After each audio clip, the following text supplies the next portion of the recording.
Hey guys, so I'm just going to talk about a few, tips on how to keep a beta in with guppies. You see there's my red veil-tailed beta. I have them in here with a bunch of different guppies. The first and foremost thing, and this is going to be the most important thing, is that if your beta is going to be on the very, very, very aggressive side, you most likely will not be able to keep them in with guppies or anything else for that matter. So you want to get a beta that does not seem to be trying to kill everything or its own reflection. Because if it is doing that, it is probably going to attack other fish, no matter what they are, or other things. So pretty much you want to get one that's at least somewhat peaceful. So like this guy here, I actually held his cup up to a couple of other beta cups, and he did not even care about the other betas, which is a very good sign for him being good for a community fish tank. So that's the first and foremost thing. Second thing is to have a decent amount of coverage in your tank. So you can see in mine, I have a bunch of fake plants. I have some moss, decent amount of coverage in here.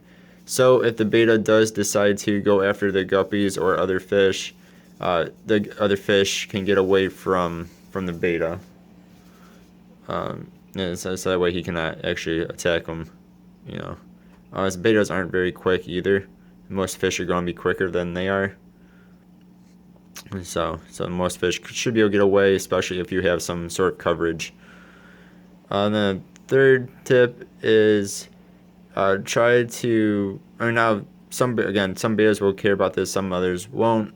Is if you get guppies that are not very, big-tailed and bright-colored at the same time. So you can see like my black guppy here. He has a big tail, but he's dark-colored. So if you get one that has a big tail like him, but is like a bright red or is a blue or is a bright color, the beta might mistake them for another beta and go after them just for that reason. So I would try to stay away if you can from big-tailed, bright-colored guppies. You can see here, this guppy is pretty bright-colored, but has such a short tail that he does not get attacked by the beta.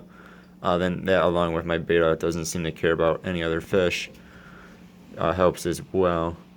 So that's a few different things that that are kind of tips on keeping a beta with guppies or other fish. Again, I'm just going to say this one more time. The most important thing is that you get a beta that does not seem to want to kill, even its own reflection or other fish. If you hold him up to, hold up his cup or something up to different betas, and he doesn't seem to care, that's gonna be the best beta for a community tank. And then there's gonna be some betas that just won't get along with anything else, even shrimp or snails. So it really comes down to how peaceful the beta is. Alright, thanks for watching, guys. See you next time. Goodbye.